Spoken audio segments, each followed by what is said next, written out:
kita dalam Matius 8 tuh ada 34 ayat ya, 34 ayat dari 1 sampai 34. Tapi kita akan bahas, kita akan bagi dengan 3 bagian ya. Yang pertama kita mulai dari ayat 1 sampai 17 ya. Jadi kalau nanti ibu-ibu, bapak-bapak atau siapapun ya, nah ini sebagai tips aja. Mungkin untuk nextnya, sebelum kita masuk dalam bab, misalnya minggu depan kita masuk bab Matius 9. Coba baca dulu apa yang kita dapat, karena setiap kita pasti mendapatkan sesuatu yang baru daripada Tuhan ya. Nanti boleh share sama ibu ini di sini. Nah, ini kita tentang Matius 8. Kalau kita lihat dari ayat 1 sampai 17, itu semua berbicara tentang Yesus menyembuhkan orang sakit ya. Ada yang kusta, ada hamba daripada perwira Kapernaum, betul, dan juga dari mertua Yesus. Jadi all about dari mulai 1 sampai 17 itu bicara tentang kesembuhan orang-orang sakit ya. Nah, apa yang kita dapat dari 3 kejadian ini, dari tadi mertua Petrus, dari tadi perwira Kapernaum, dari juga tadi orang kusta. Nah, saya mendapatkan ini, saya mendapatkan Yesus kita adalah pribadi yang sangat penuh dengan belas kasihan. Tuhan kita tuh nggak tahan kalau nggak menolong orang, itu yang luar biasa. Tuhan selalu ingin berbuat baik kepada siapapun yang minta pertolongan daripada Tuhan ya. Nah, padahal kalau kita mau jujur, pasti Tuhan juga pernah capek lah ya. Bayangkan sekarang pelayanan rumah sakit tuh paling capek loh ya, betul ya. Saya masih ingat saya pernah ikut pelayanan ngunjungin orang sakit ya, visitasi ya. Wah, itu lumayan, belum bagi tempatnya yang jauh-jauh. Kalau kita misalnya di mimbar mungkin sekali ngomong ada 1.000-2.000 orang lebih gampang. Tapi rumah sakit mungkin yang satu di utara, di selatan, dan itu juga dialami oleh Tuhan Yesus ya. Jadi artinya Tuhan pasti juga capek, Tuhan juga pasti letih. Tapi yang luar biasa, nggak pernah Tuhan istilahnya menolak untuk melayani siapapun yang bisa dia tolong ya. Nah, dikatakan di sini Tuhan kita adalah pribadi yang totalitas ya. Dia sangat totalitas bagi kemuliaan Bapa di surga. Dia lakukan semuanya. Jadi bukan masalah lamanya kita pelayanan, bukan lamanya kita ada di dunia ini. Tuhan hanya cuma 3,5 tahun loh pelayanan, tapi pelayanannya betul-betul maksimalis ya. Nah, jadi bukan masalah kita sudah 100 tahun pelayanan. Jadi jangan bangga hanya dengan lamanya kita pelayanan, tapi sudahkah kita menjadi pelayanan yang maksimal ya. Berikan yang maksimal kepada Tuhan ya. Yesus seperti itu, dia lahir dan dia hidup cuma 3,5 tahun, tapi sangat maksimal dalam kehidupannya, dalam keluarganya, dalam pelayanannya. Yuk kita contoh bagaimana Tuhan kita yang luar biasa ya. Jadi jangan bangga hanya melihat jumlah lamanya kita ada di dunia ini. Apalah gunanya kita dunia ini mungkin sampai 100 tahun, sampai 200 tahun, tapi nggak melakukan apa-apa ya. Tapi Yesus hanya 33,5 tahun, tapi dia melakukan dampak yang luar biasa. Dampaknya luar biasa, efeknya luar biasa. Bahkan sampai hari ini, akibat daripada kehidupan Tuhan 33,5 tahun di dunia ini, efeknya sampai sekarang banyak menjadi orang percaya kepada dia dan banyak orang diselamatkan. Artinya luar biasa, betul? Nah, dikatakan tadi di sini Tuhan melakukannya hanya untuk kemuliaan Bapa di surga. Kenapa saya berkata begitu? Karena memang banyak orang mungkin yang berbuat baik ya. Banyak orang berbuat baik tapi ternyata bukan untuk kepentingan Bapa di surga, tapi untuk kepentingan pribadi. Intinya ada udang di balik batu, betul? Nah, makanya dikatakan tadi Alkitab pun sudah mewanti-wanti. Barang langka ya, sesuatu yang langka di gereja bukan orang kaya. Orang kaya banyak di gereja, orang pintar banyak di gereja, orang hebat banyak di gereja, pengusaha terkenal banyak di gereja, bahkan juga pejabat banyak di gereja. Tapi yang satu ini banyak langka di gereja sekarang. Coba kita buka Markus 10 ayat 16 ya.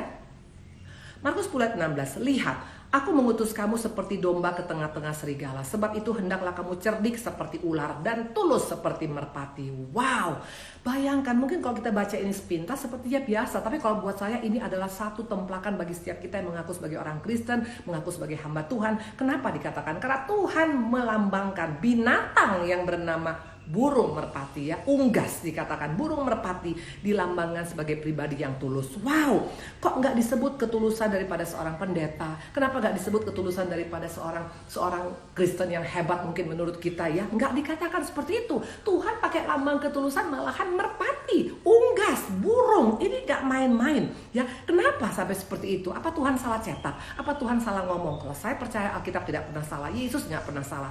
Kenapa sampai Yesus berkata seperti itu? Karena Yesus kesulitan mencari pribadi-pribadi yang murni, yang tulus di akhir zaman ini. Wow, dikatakan ya. Kenapa saya berkata begitu? Karena banyak kali kita mengaku kita sebagai pengikut Yesus, tapi kita kebanyakan pakai kalkulator dalam kehidupan ini ya. Kita masih pakai kalkulatornya masih kenceng ya. Sistem kalkulatornya masih lebih di atas segala-galanya. Makanya ada kepentingan ya. Ada udang di balik batu ya, nggak tulus. Maka Tuhan sampai memakai binatang yang bernama merpati. Itu adalah lambang ketulusan.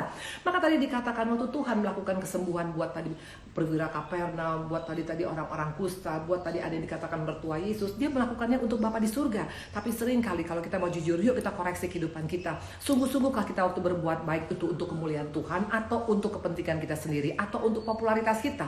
Maka tadi dikatakan oleh Yesus sendiri bahwa tulus seperti apa? Tulus seperti merpati, cerdik seperti ular. Tuhan sampai pakai binatang, pakai unggas, melambangkan ketulusan. Kenapa? Karena Tuhan sulit mencari orang yang tulus di akhir zaman ini. Sulit mencari orang yang punya hati yang murni, yang betul-betul tidak ada kepentingan di akhir zaman ini. Ini kata Yesus. Nah, coba kita lihat nanti ya, kita lihat nanti di sini. Ada banyak. Tuhan itu luar biasa, hikmat Tuhan luar biasa.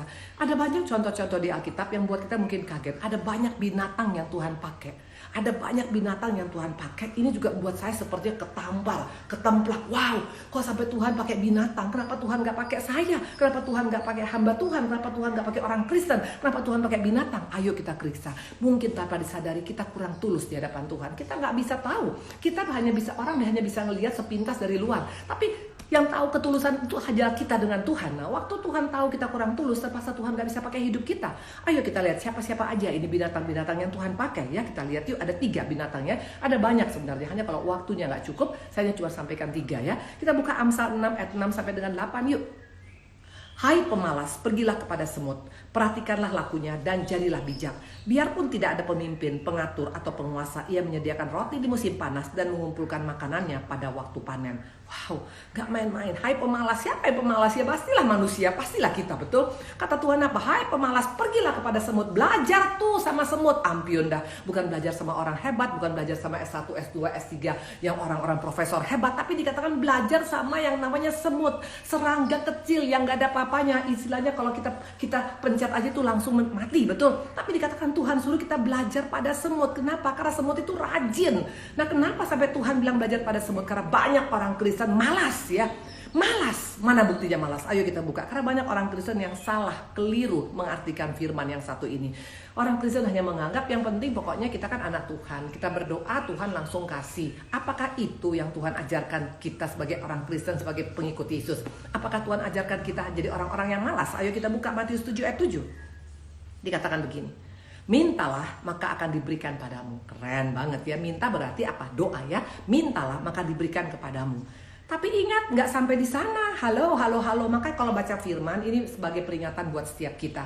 Jangan baca firman hanya yang pas di telinga, kita sampai di sana. Tapi baca sampai tuntas. Demikian juga ikut Tuhan harus sampai tuntas. Jangan hanya waktu diberkati aja ikut Tuhan. Sudah nggak ada berkat lagi, nggak ikut Tuhan. Perhatikan Matius 7 ayat 7. Mintalah maka akan diberikan kepadamu. Carilah maka kamu akan mendapat. Ketuklah maka pintu akan dibukakan bagimu. Jelas ada 3 kriterianya yang Tuhan ajarkan untuk pengabulan doa. Ada 3. Pertama, minta. Betul, Tuhan mau setiap kita untuk berdoa. Betul. Tapi apa cukup dengan doa saja? No, dikatakan cari.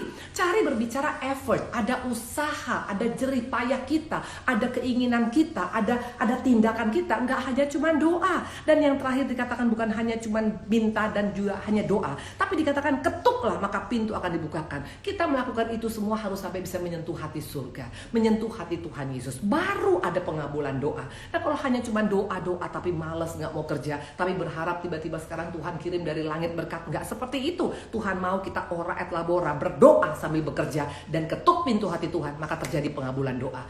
Ini yang seringkali membuat makanya Tuhan kecewa melihat kita sebagai pengikutnya. Karena kita banyak yang malas. Kita pikir yang penting hanya doa saja. Makanya gak melakukan kewajiban kita sebagai suami, sebagai ibu. Gak melakukan kewajiban kita untuk ngurus anak-anak. Yang penting kan dari doakan anak-anak saya, Bu Indri. Gak cukup hanya mendoakan anak-anak. Sebagai mama, sudahkah kita berikan yang terbaik bagi anak-anak kita? Sudahkah kita perhatikan anak-anak kita? Waktu dia belajar, sudahkah kita support dia? Waktu dalam keadaan sedih, sudahkah kita peluk dia? Bukan hanya sekedar kita doakan, Tuhan tolong anak-anak saya, Tuhan. Tuhan tolong suami saya, istri saya, Tuhan. Tapi nggak lakukan apa-apa, tidak terjadi apa-apa.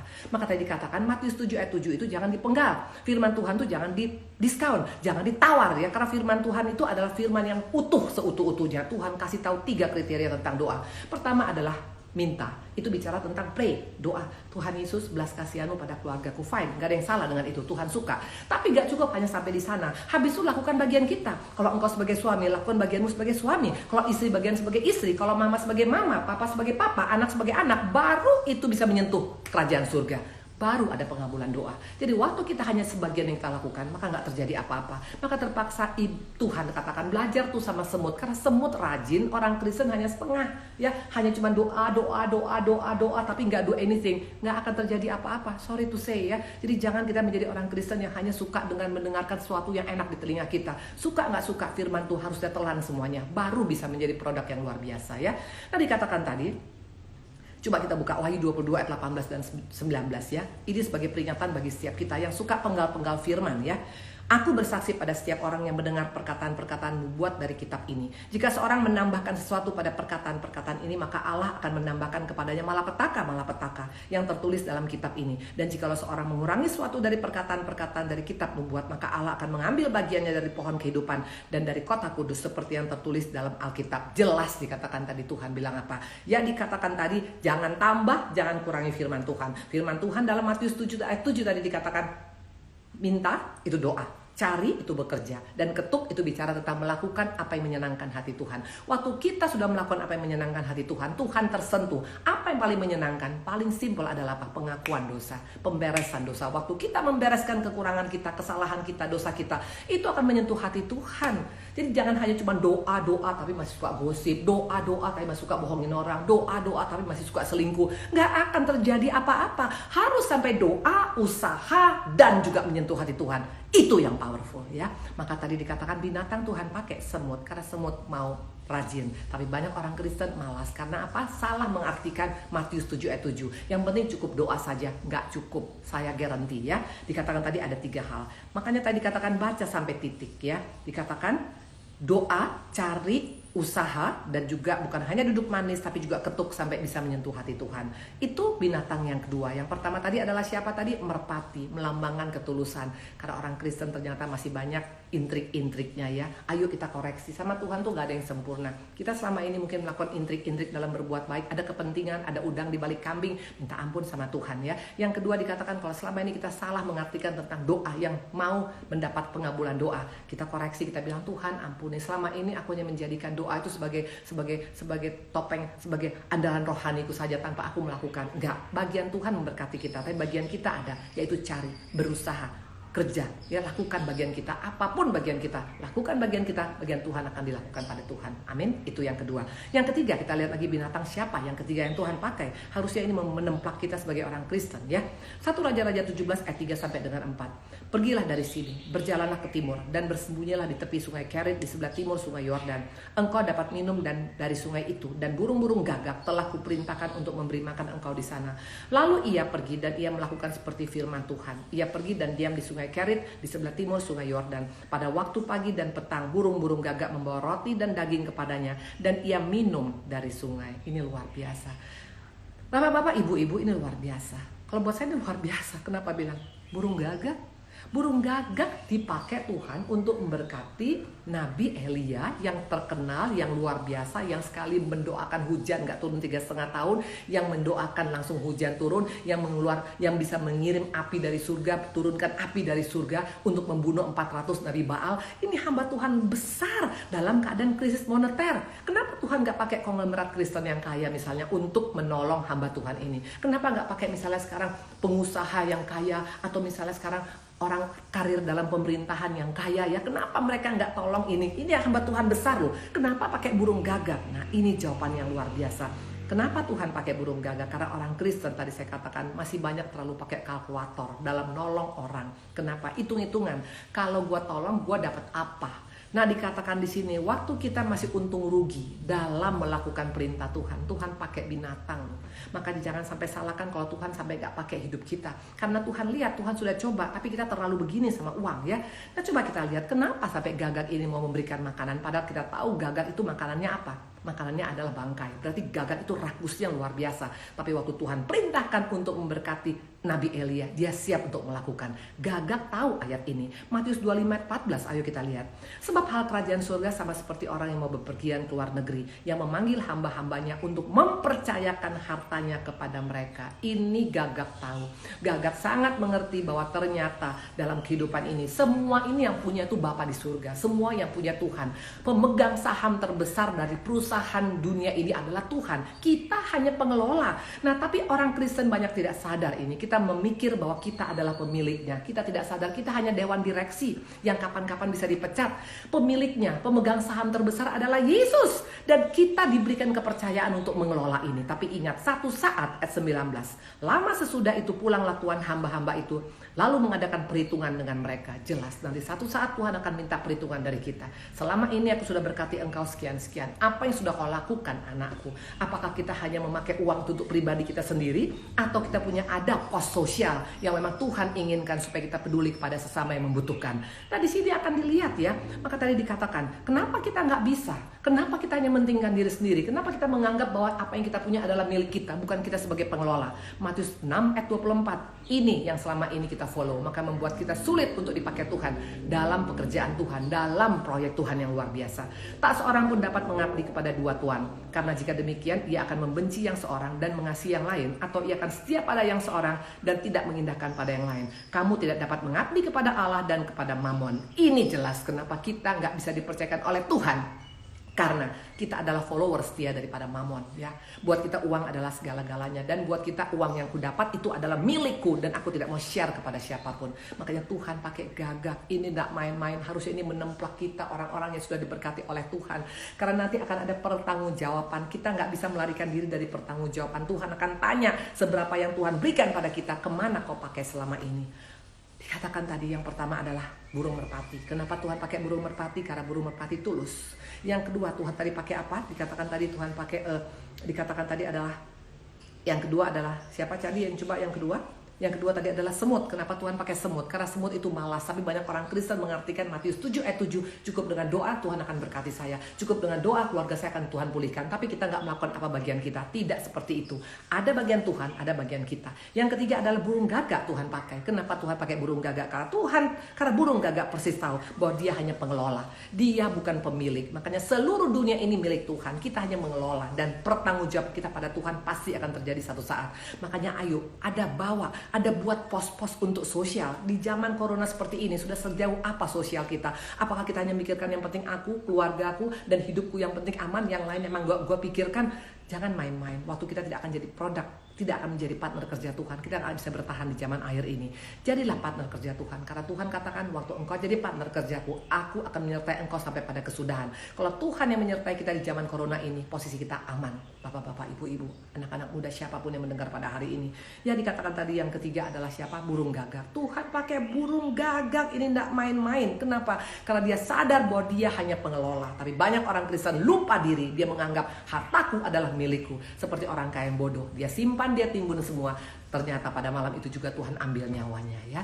Jadi ayo, berbagi itu adalah salah satu kerinduan daripada Tuhan, ya. Nah, dikatakan yang ketiga, ini yang lebih mengerikan lagi.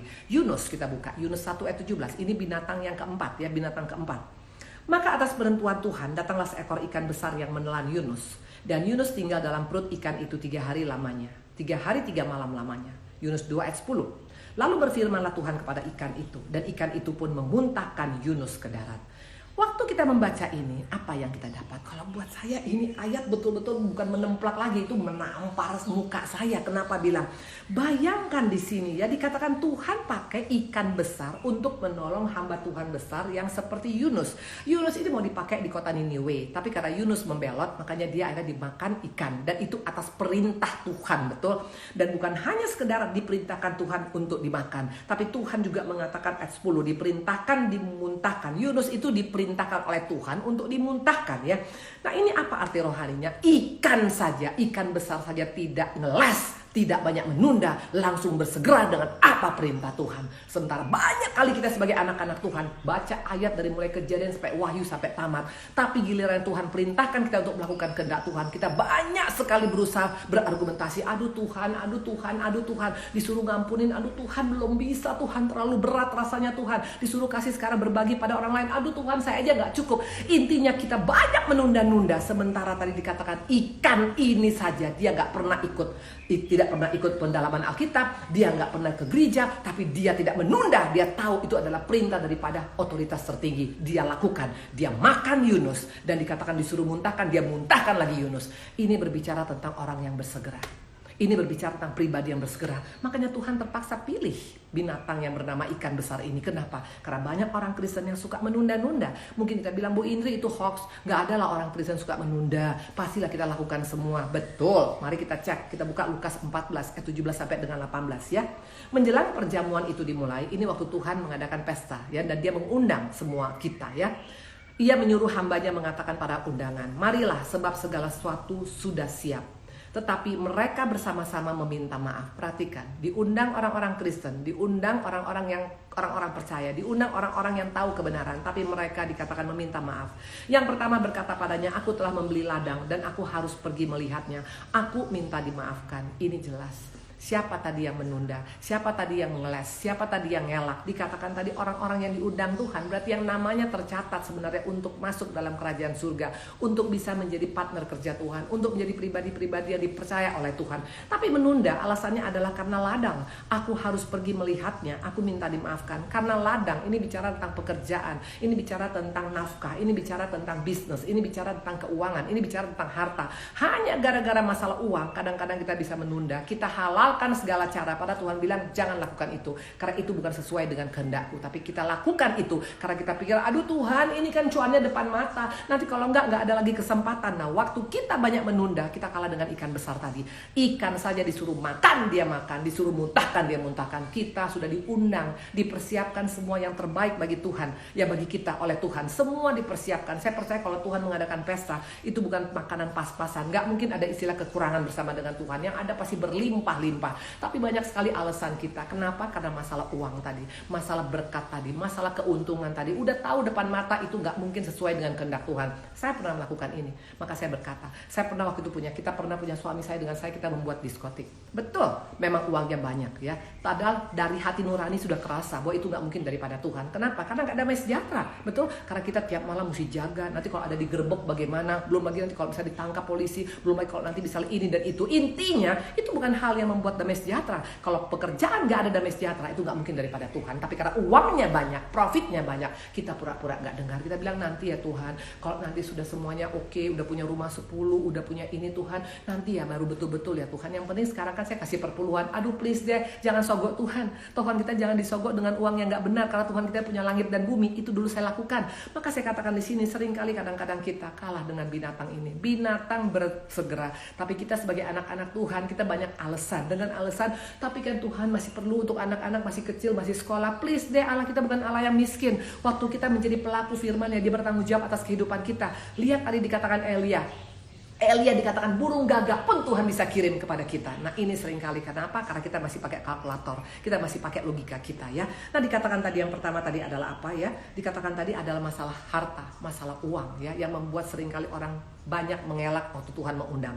Yang kedua ayat 19, yang lain berkata, aku telah membeli 5 pasang lembu kebiri dan aku harus pergi mencobanya. Aku minta dimaafkan. Ini juga seringkali yang membuat makanya kita susah untuk melakukan perintah Tuhan. Kenapa? Karena pakai logika kita yang saya bilang tadi ya, logika. Makanya orang biasanya makin pintar, makin susah untuk melakukan kehendak Tuhan. Karena dia semuanya pakai logika, pakai kali-kalian. Dulu saya seperti itu juga. Kenapa bilang? Makanya saya bersyukur sama Tuhan ya. Di tengah-tengah saya sekolah saya juga cukup tinggi, tapi ternyata waktu saya kembali kepada Tuhan, Tuhan bisa ubahkan menjadi kebaikan ya. Saya dulu orangnya pakai logika banget. Karena apa? Karena saya merasa saya orang pintar ya. Sekolah cukup tinggi, saya S3 ya. Jadi itu yang seringkali membuat, oh saya kan keren, saya pintar, saya hebat. Makanya akhirnya jarang dengar perintah Tuhan. Yang ada pokoknya depan mata ini ada kesempatan, sikat. Karena itu pasti berkat dari Tuhan izinkan untuk saya. Jangan pakai nama Tuhan kalau berkat itu bukan daripada Tuhan. Karena ingat, iblis juga bisa kasih berkat. Mana buktinya? Waktu Tuhan dicobai di Lukas 4 dikatakan, kalau engkau sembah aku, seluruh dunia akan kuberikan padamu.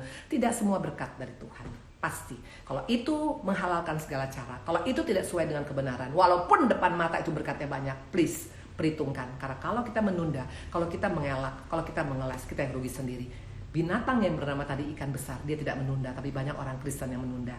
Nah dikatakan tadi di sini adalah apa?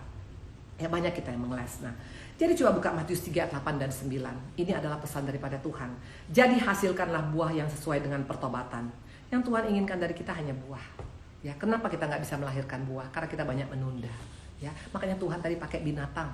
Ya, kenapa sampai Tuhan tadi pakai merpati? Ya, karena kita masih banyak nggak tulus ya. Kenapa tadi masih Tuhan pakai tadi burung gagak? Karena kita masih pelit ya. Kita tidak punya pos dari pos yang untuk sosial, yang ada pos kita untuk misalnya sekarang untuk kepentingan kita, untuk beli tas mahal, untuk misalnya sekarang untuk jalan-jalan, untuk liburan, ya untuk beli berlian mungkin, untuk misalnya untuk ini, untuk yang lain-lain kita penuh posnya 99%, tapi untuk Tuhan kita malah kadang-kadang pura nggak lihat, pakai acara nyicil lagi kalau untuk Tuhan. Padahal kalau untuk diri sendiri, kalau bisa hari ini suka, hari ini beli. Ampunilah Tuhan ya, seringkali tanpa disadari kita seperti ini. Nah, dikatakan tadi buah yang paling penting sama Tuhan. Nah, coba kita lihat di sini ya. Dikatakan tadi di sini binatang Tuhan pakai ya. Kenapa Tuhan pakai binatang? Karena ternyata masih banyak kita yang belum seperti yang Tuhan inginkan ya. Kita koreksi diri kita, karena Tuhan itu semuanya Tuhan bisa ubahkan. Jadi yang pertama tadi dari Matius 8 ayat 1 sampai 17 tentang orang-orang yang disembuhkan oleh Tuhan. Kenapa Tuhan menyembuhkan banyak orang? Karena Tuhan adalah Allah yang penuh dengan belas kasihan, dan belas kasihan yang Tuhan lakukan semua semata-mata hanya untuk kemuliaan Bapa di surga. Sementara banyak orang Kristen yang dilakukannya hanya untuk kepentingan diri sendiri, hanya untuk kemuliaan kita, hanya untuk popularitas kita. Kalau itu masih kita lakukan, kita minta ampun sama Tuhan, katakan, Tuhan, aku mau belajar DNA Yesus yang melakukan segala sesuatu untuk kemuliaan Bapa di surga ya.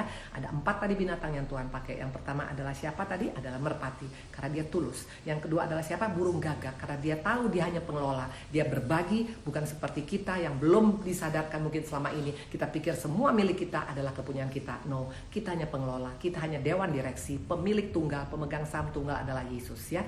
Yang ketiga adalah siapa tadi dipakai oleh Tuhan? Dikatakan tadi adalah semut. Kenapa semut Tuhan pakai? Karena semut rajin. Tapi banyak orang Kristen hanya memenggal firman Tuhan, Matius 7 ayat 7.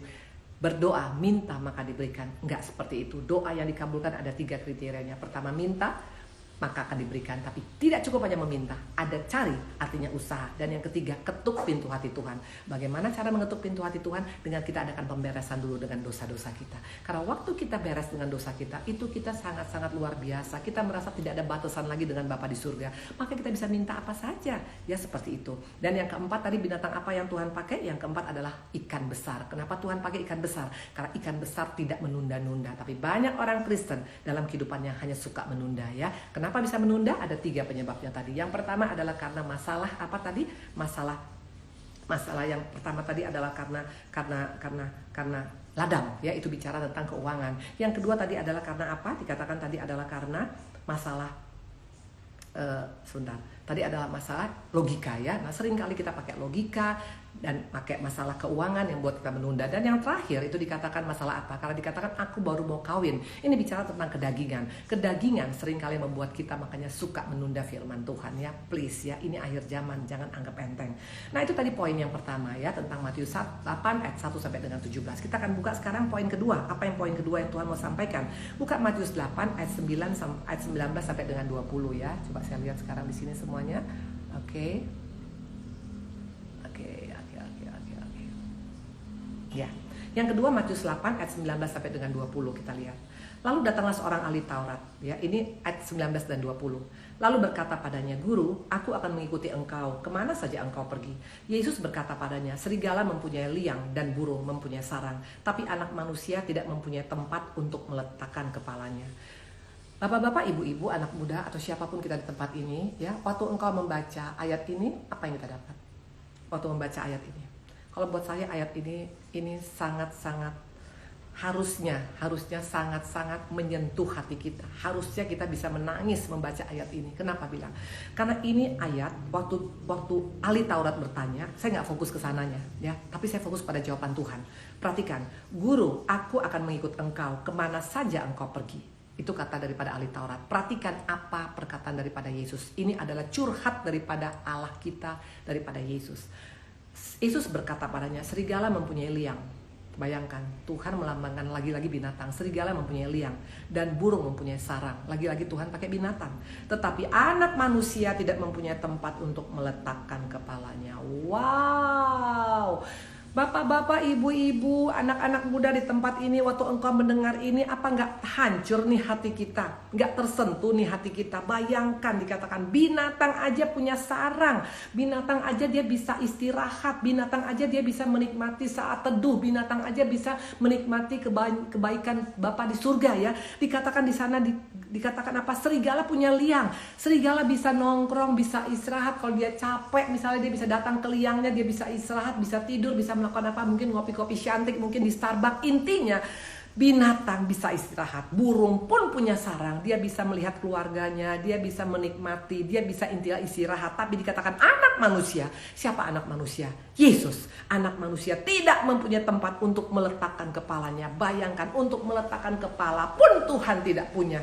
Ini nggak main-main, ini percakapan yang sangat menemplak kita. Yesus nggak punya tempat meletakkan kepalanya. Sedih sekali. Ini Allah kita loh, ini Tuhan yang begitu baik, yang luar biasa, yang sudah mati di kayu salib untuk kita. Dan ternyata ini adalah curhat daripada Tuhan sampai detik ini. Maksudnya apa ya Bu Indri? Apa Tuhan gak punya bantal?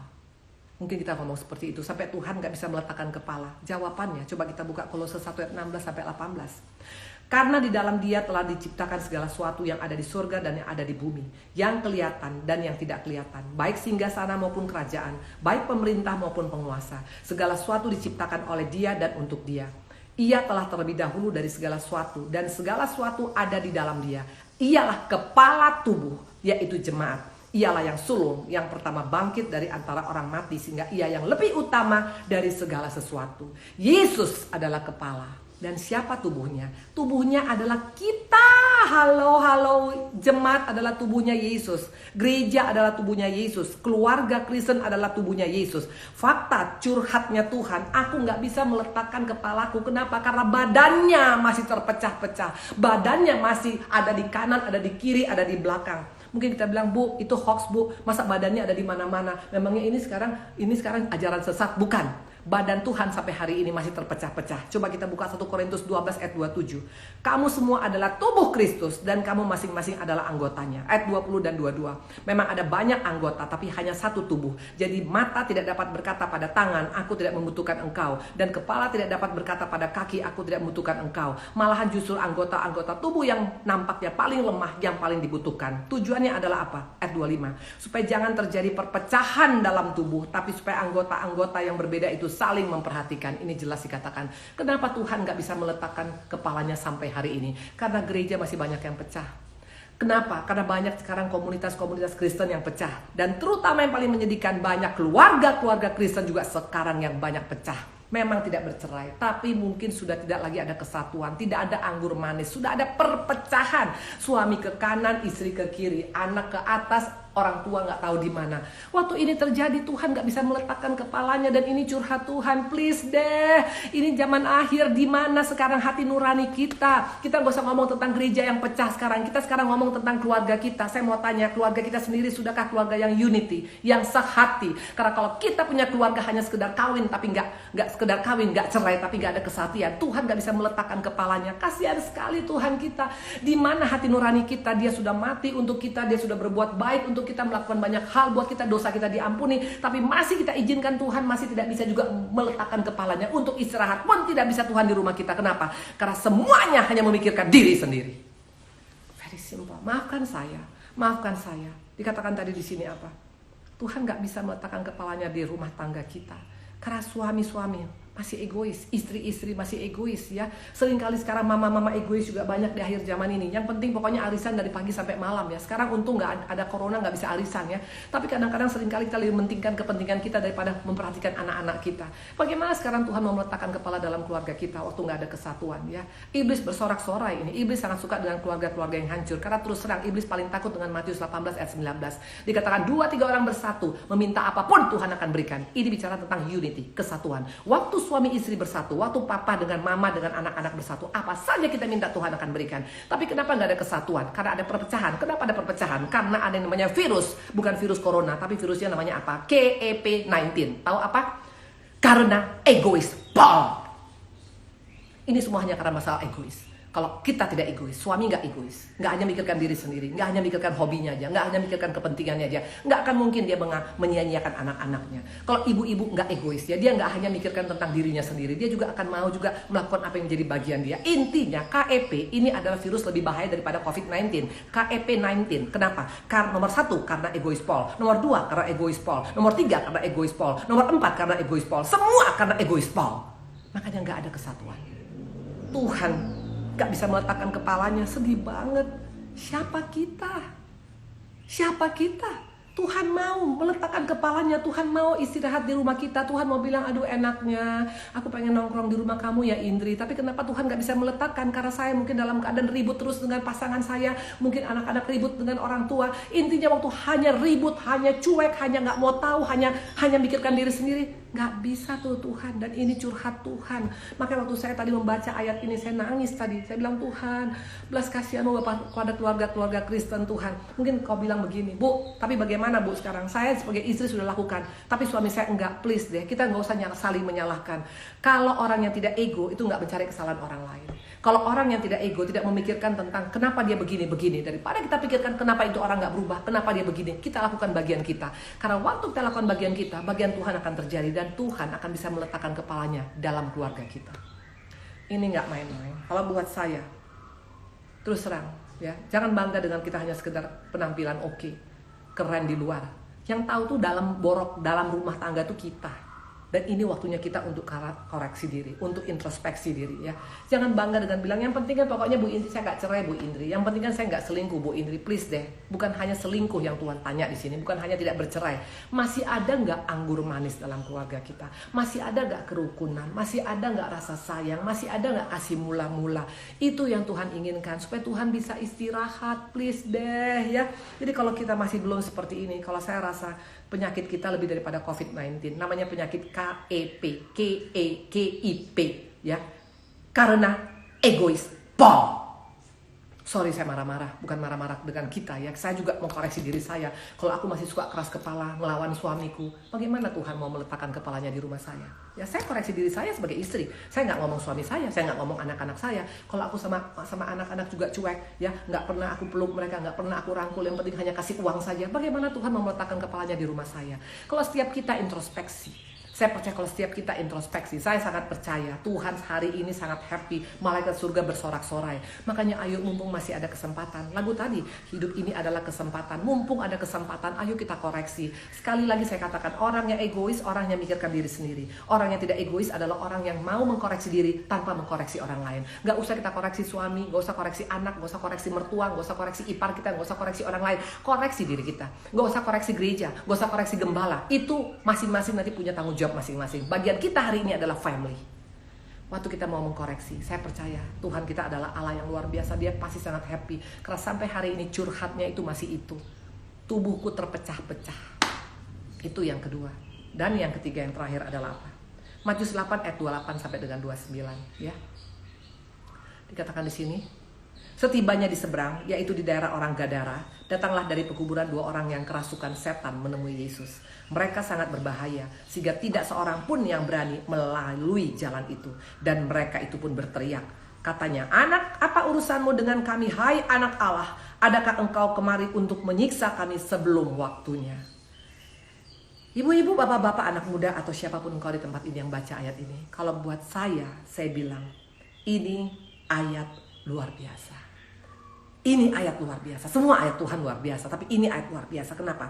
Iblis dikatakan ya, iblis. Tadi dikatakan seorang yang kerasukan roh setan ya. Dikatakan tadi dia dari orang Gadara, dia kerasukan roh setan. Dan waktu ketemu dengan Yesus, dia menjerit, dia berkata gini, apa urusanmu dengan kami, hai anak Allah? Adakah engkau kemari untuk menyiksa kami sebelum waktunya? Ini luar biasa. Iblis dikatakan sangat kenal Yesus. Dan iblis sangat mengerti, sangat tahu persis otoritas daripada Allah. Otoritas daripada Yesus, bahwa Yesus sudah diberikan otoritas oleh Bapa di surga untuk mengalahkan segala perbuatan-perbuatan jahat di dunia ini.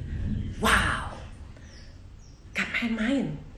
Ini yang ngomong iblis loh. Ini yang ngomong bukan pendeta, yang ngomong bukan hamba Tuhan, yang ngomong bukan orang percaya. Ini iblis, dia tahu persis otoritas daripada Tuhan. Maka dia bilang, apakah kau mau menyiksa kami sekarang sebelum waktunya? Dia tahu persis bahwa semua ada di bawah kaki Tuhan Yesus. Pertanyaan, bagaimana dengan kita? Kita berkata bahwa kita mengasihi Tuhan. Terima kasih cantik. Tadi bilang Bu Indri minum dulu. Thank you ya, Kapan.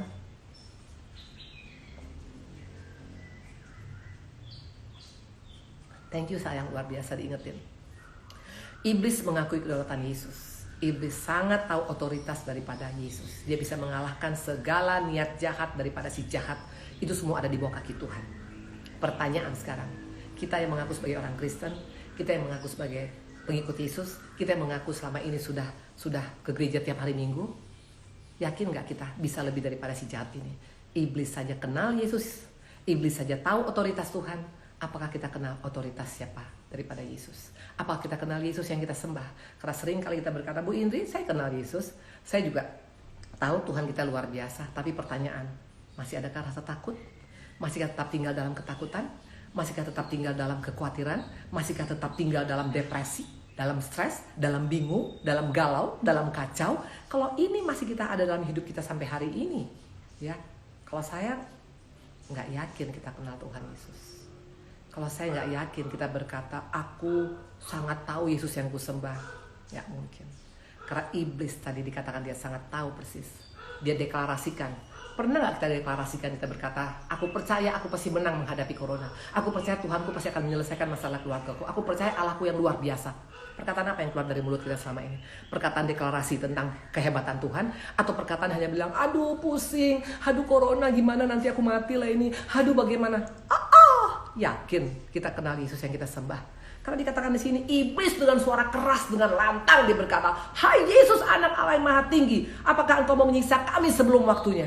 Dia sangat-sangat deklarasikan. Pertanyaan, apa perkataan yang keluar dari mulut kita selama ini? Deklarasikan kehebatan Tuhan, deklarasikan kebaikan Tuhan, deklarasikan kasih Tuhan, deklarasikan semuanya perbuatan Tuhan yang baik pada kita, atau yang ada cuma kita deklarasikan COVID-19 dari pagi sampai malam.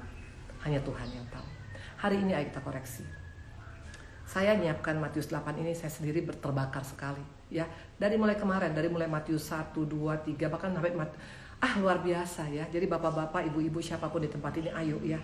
Ini waktunya kita banyak merenungkan firman Tuhan. Karena firman Tuhan itu luar biasa, itu adalah kekuatan bagi kita ya. Kalau engkau hanya membaca berita-berita dunia, kita nggak akan makin kuat. Tapi dengan engkau tadi mendengar dan engkau mencatat, saya percaya kita akan semakin dibangkitkan iman kita. Jangan kalah dengan iblis. Iblis mendeklarasikan siapa Yesus. Sering nggak, pernah nggak, masihkah kita tetap mendeklarasikan Tuhan kita luar biasa? Karena ingat, iman timbul dari pendengaran akan firman Tuhan. Waktu engkau hanya deklarasikan tentang aku sakit, aku mau mati, aku nggak tahu bagaimana, besok makan apa, itu akan membuat iman kita lemah. Tapi kalau kau deklarasikan bahwa Tuhanku Allahku yang luar biasa, Tuhanku sanggup menolong aku, Tuhanku pernah melakukan hal yang luar biasa, itu membuat kita bangkit. Hari ini pesan Tuhan, ayo kita koreksi kehidupan kita ya. Tuhan berkatin.